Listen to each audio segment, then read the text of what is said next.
শুভেন্দুবাবু মনে হয় গতকালকে প্রকাশ করেছে, যেই দিনকে কসবার ল কলেজে ওই মহিলাটি গণধর্ষণের শিকার হয়েছে, তারপর যখন খবর প্রকাশ হয়েছে তারপরে পরেই আমি বলেছিলাম যে এই ধরনের অন্যায় হয় অনেক কলেজে ঘটায়, কিন্তু বলতে সাহস পায় না। কলেজের ইউনিয়ন রুমগুলোকে তৃণমূল কংগ্রেসের ওই সিনিয়র তথাকথিত সিনিয়র দাদাগুলো পার্টি অফিস বানিয়ে রেখেছে। শুধু পার্টি অফিস নয়, ওই ইউনিয়ন রুমগুলোতে রীতিমতো মৎসব করে, চরম অনৈতিক কর্মকাণ্ড ওই ইউনিয়ন রুমে করে। বিরোধীরা যারা আছে তাদেরকে তো নিয়ে এসে মারধর আছে, মহিলাদের শ্লীলতাহানি থেকে শুরু করে, গাঁজা সেবন থেকে শুরু করে, মদ্যপান থেকে শুরু করে যাবতীয় অনৈতিক অপকর্ম। কদিন আগে যেটা ভিডিও ফুটেজে এসে গিয়েছে, বাড়ি মেসেজ করাচ্ছে, ওটাতে এসে গিয়েছে, কিন্তু এই ধরনের কত অনৈতিক কাজ যে ওর মধ্যে হয় সেগুলো অনেকে হয়তো প্রকাশ করতে সাহস পায় না বা প্রতিবাদ করার সাহস পায় না। কারণ এই জন্যই যদি প্রতিবাদ করি পরে আর কলেজে ঢুকতে দেবে না, ফলে তার একটা বছর অন্তত কি 2 বছর নষ্ট হবে, তার পড়াশোনাতে ব্যাঘাত ঘটবে। তার ফলে হয়নি যে বিচারপতি কলেজের ইউনিয়ন রুমগুলোকে বন্ধ করার যে নিদান দিয়েছে, আমি আশা করব সাথে সাথে দ্রুত একটা টাইম বেঁধে দেওয়া হোক ইউনিয়ন হোক, মানে আপনার নির্বাচন হওয়ার ফলে কি হবে, সবাই সজাগ থাকবে, সতর্ক থাকবে। ইউনিয়ন রুম দরকার, ছাত্র প্রতিনিধি দরকার, কিন্তু সেটা একচেটিয়া একটা দলের হলে এই অন্যায়গুলো চরম আকার নেবে। যখন আমরা বিভিন্ন দল থেকে থাকবো বা তাদের ঘাড়ের কাছে নিঃশ্বাস ফেলে দিচ্ছে এরকম একটা ভাব থাকবে, ফলে অন্যায় কাজ করতে সাহস পাবে না। নয়া শ্রম কোড বাতিলের দাবিতে বিভিন্ন বামপন্থী সংগঠন, শ্রমিক সংগঠন তারা আজকে ধর্মঘট ডেকেছিল, কিন্তু এই ধর্মঘট শুধুমাত্র কেন্দ্র সরকারের বিরুদ্ধে ছিল, কিন্তু সবচাইতে বেশি বিরোধিতা তৃণমূল সরকার করছে। দেখুন, আমরা ওই ধর্মঘটকে ইন্ডিয়ান সেকুলার ফ্রন্ট সমর্থন জানিয়েছে, আমাদেরও বেশ কিছু জায়গায় রাস্তায় নেবে ধর্মঘটকে সফল করার জন্য চেষ্টা করেছি আমরা আমাদের সাধ্যমতো। ব্যাপারটা হচ্ছে আমরা বারবার বলে এসেছি যে দিল্লির বিজেপির সাথে আমাদের পশ্চিমবাংলা তৃণমূলের একটা খুব ভালো সম্পর্ক আছে। আমাদের রাজ্যের বিজেপির না বুঝতে চাইলেও কিন্তু একটা খুব ভালো সম্পর্ক আছে। যখন কেন্দ্রের বিজেপির বিরুদ্ধে কোনো আন্দোলনমুখী আমরা হয়, তখনই রাজ্য সরকার সেটাকে আটকে দেয়। ঠিক একইভাবে রাজ্য সরকার যখন ইডি, সিবিআই এই ধরনের চক্রে পড়ে যায়, বা আমরা তার জ্বলন্ত উদাহরণ হচ্ছে আমাদের তিলোত্তমা, তখনই জানো সিবিআই বা ইডি বা কেন্দ্রীয় সংস্থা ধীর গতিতে চলে। তো আজকে আমাদের যেটা বন্ধ ছিল, বেশ কিছু ডিমান্ড আছে, তার মধ্যে হচ্ছে যে ন্যূনতম মজুরি 26,000 টাকা করতে হবে। এটা তো শ্রমজীবী মানুষের কথা। পশ্চিমবাংলায় যে শ্রমিকের যে মানুষ আছে তার অধিকাংশ মানুষ এই অসংগঠিত ক্ষেত্রে, তারা যে শ্রমিক আছে তার অধিকাংশ মানুষ অসংগঠিত ক্ষেত্রে। এই ডিমান্ডটা কেন্দ্র সরকারের, এবং নতুন যে নয়া শ্রম কোড আনছে, ফলে কি হবে, শ্রমিকদের যে স্বাধীনতা 1886 সালে লড়াই করার ফলে, আত্মত্যাগের ফলে অনেককে খুন হতে হয়েছিল, অনেকে ফাঁসিতে ঝুলিয়েছিল, অনেকে 15 বছর জেলে দিয়েছিল, সে ঐতিহাসিক দিনের কথা।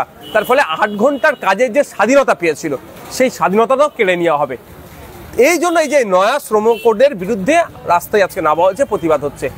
এটা তো তৃণমূলকে সমর্থন করা দরকার। তৃণমূল বলে বিজেপি তারা চরম বিরোধী, যদি চরম বিরোধী হয় এই সুযোগে তো আরো বিজেপির বিরুদ্ধে যারা আন্দোলন করছে তাদেরকে তো প্রোটেক্ট করা দরকার। তার পরিবর্তে আমরা কি দেখছি, যারা আন্দোলন করছে তাদের সাথে অসভ্য আচরণ করেছে, প্রশাসনকে দিয়ে মারধর করেছে, অনেককে ইললিগাল ডিটেন করে রেখেছে। তবে একটা কথা আপনাদের বলতে পারি,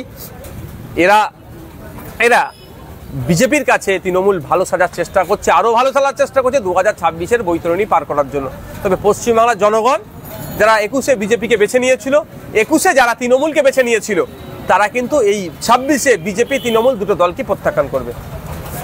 রাজ্যব্যাপী অর্থাৎ পূর্বসাগর রেল দপ্তরে বা স্টেশনে টিকিট বন্ধ করার নির্দেশ দিয়েছে, আবার কর্মসংস্থান হারাতে চলেছে বেশ কিছু মানুষ। দেখুন, এগুলো তো আধুনিকরণ হওয়া দরকার, আধুনিকরণের পক্ষেও আমি, কিন্তু এমন আধুনিকরণ আমি চাই না, এমন নগরায়ন চাই না যে নগরায়ন বা আধুনিকরণে মানুষ কাজ হারায়। বিকল্পের ব্যবস্থা করতে হবে। এখন তো মেশিনে টিকেটিং সিস্টেম আছে। তবে আমার এই মুহূর্তে আমি যদি বলি 140 কোটি নাগরিকের মধ্যে প্রায় 60 কোটি নাগরিক কিন্তু এখন ইন্টারনেটের সাথে সম্পর্ক তাদের নাই। তাহলে তাদের কি হবে? তারা জানে না। আমি আমার কথা বলছি, আমি ফার্স্ট টাইম আমি আগে ট্রেনে বাসে অনেক যাতায়াত করেছি, তখন ইলেকট্রিক মেশিনই হয়, তখন কারো কাছ থেকে জেনেছি, আমি একটু পড়াশোনা করেছি বলে জেনেছি। কিন্তু আমাদের ভারতবর্ষের শিক্ষা নিরিখে যদি ওয়েস্ট বেঙ্গলকে দেখা যায়, পড়াশোনাতে সবাই তো একদম 100% আমরা শিক্ষিত নই। তাহলে তারা কিভাবে যদি ট্রেনের টিকিটে আসতে যায় করতে যায় তাদের অবস্থা কি হবে? এগুলো ভালো ভাবা দরকার। যেভাবে ম্যানুয়ালি চলছে সেগুলোর সাথে সাথে আমাদের এই যে এখন ইলেকট্রনিক্স যে সিস্টেমে আপডেটেড এসছে সেটা আসুক। 26-এর নির্বাচনের আগে কোচবিহারে আবার এনআরসি দাবাই মুখ করে টুইট করলেন মুখ্যমন্ত্রী। বিজেপি তৃণমূল একে অপরের পরিপূরক। 26-এ নির্বাচন আসছে, একটা শ্রেণীর মানুষকে ভয় দেখাতে হবে। ভয়টা কে দেখাবে? বিজেপি। আর মলমটা কে লাগাবে? তৃণমূল। মমতা ব্যানার্জি দরকার ছিল অসম সরকারকে ওই চিঠির বিরুদ্ধে প্রতি উত্তর বলিষ্ঠ কণ্ঠে দেওয়া, ওনাকে টুইট না করে। ও টুইট খেলা তো বাচ্চারাও এখন বাথরুম থেকে বসে করে দিতে পারবে। 18 বছর ঊর্ধ্বে ওইগুলো ব্যবহার করতে বলা আছে, বাথরুমে গিয়েও টুইট করা যায়। মনে হয় না দুটোকে লিখে টুইট করে দিলাম, ওই গল্প শুনিয়ে লাভ হবে না। মমতা ব্যানার্জি যদি সত্যি পশ্চিমবাংলার নাগরিকের কথা ভাবে এবং ওই কুচবিহারের ওই পরিবারটার কথা ভাবে, তাহলে এর চিঠির উত্তর অফিসিয়ালি অসমের মুখ্যমন্ত্রীকে দেওয়া দরকার এবং হুমকির সুরে দেওয়া দরকার। আপনারা যে দাবিগুলো রেখেছেন দত্তপুকুরের, তাতে স্বাস্থ্যকেন্দ্র বা হসপিটালগুলো যেগুলো আছে যেগুলো বেয়াল দরকার, এরপরে কি আপনারা আন্দোলন বা চিঠি দেবেন? এটা শুরু হলো, এরপরে দত্তপুকুরের সাধারণ মানুষকে এই বিষয় নিয়ে আরো বেশি করে সচেতন আমাদের করতে হবে। দত্তপুকুরের মানুষের স্বাস্থ্যের অধিকার মৌলিক অধিকার, সেটা থেকে তারা বঞ্চিত হচ্ছে। দত্তপুকুরের মানুষ শিক্ষার অধিকার মৌলিক অধিকার, তার থেকে বঞ্চিত হচ্ছে। দত্তপুকুরের ছেলেমেয়েরা এখানে দত্তপুকুর থেকে একটু আগে গিয়ে আমি এখানে এসে টুর্নামেন্ট ভলিবল খেলেও গিয়েছি। স্টেশন থেকে নেবে কোথায় গিয়েছি এখন আর মনে নেই। মন্দিরের সামনে ভলিবল মাঠ, তাও বলছি আমি, মন্দিরের উঠোনে আমাদেরকে বসতে দিয়েছে বা কারো উঠোনে পরিচালনা হয়েছে, আমরা ওখানে বসেও ছিলাম। তো ওখানে আমি ভলিবল খেলে গিয়েছি। এখানে তো মেধাযুক্ত ছেলেরা আছে যারা স্পোর্টসের ফিল্ডে তারা তাদের সর্বোচ্চ দিয়ে পশ্চিমবাংলা শুধু নয় দেশের মানকে উজ্জ্বল করতে পারবে। কিন্তু দুর্ভাগ্য, তারা নির্দিষ্ট সঠিক প্ল্যাটফর্ম পাচ্ছে না, তাদের প্র্যাকটিসের জায়গা, তাদের মেধার বহিঃপ্রকাশ ঘটানোর জায়গা পাচ্ছে না।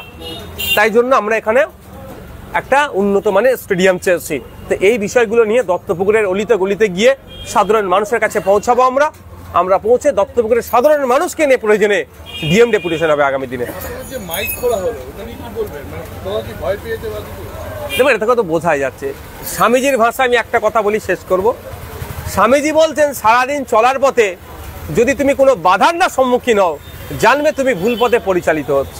তো স্বামীজির ভাষায় আজকে আমি বলছি স্টুডেন্ট ফ্রন্ট সঠিকভাবে সঠিক পথে চলছে, বাধার সম্মুখীন হতে হয়েছে। এ হচ্ছে ওই পুলিশটা তৃণমূলের কাছে ওর রেটিং বাড়ানোর চেষ্টা করছে, এর থেকে আর বেশি কিছু না।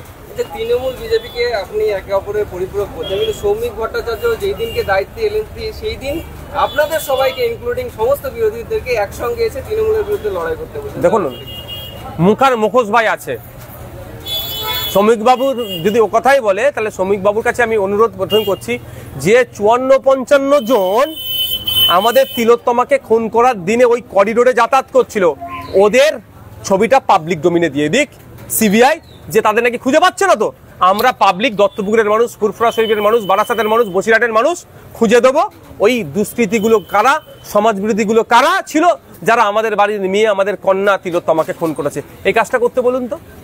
যে সৌমিক ভট্টাচার্য আরো একটা কথা বলেছিলেন যে তারা নাকি ইসলাম বিরোধী না, মুসলিম বিরোধী না, কিন্তু পরের দিন আবার বলছেন যে আমাদের আবার মুসলিম ভোট দরকার নেই। এরকম দেখুন, একটা কথা বলবো, রাজনৈতিক কারবারিয়েরা এখন এদের পছন্দ হয়েছে একটা নির্দিষ্ট ধর্মের মানুষের ভোটের জন্য। যেই ভোট পেয়ে যাবে, ক্ষমতায় আসবে, উত্তরপ্রদেশ বানাবে। উত্তরপ্রদেশে দলিত হওয়াটা হচ্ছে অপরাধ হয়ে গিয়েছিল। তুমি দলিতের ছেলে, তুমি আমাকে ওভারটেক করে চলে যাবে, গাড়ি থেকে নেবিয়ে পিটেছে।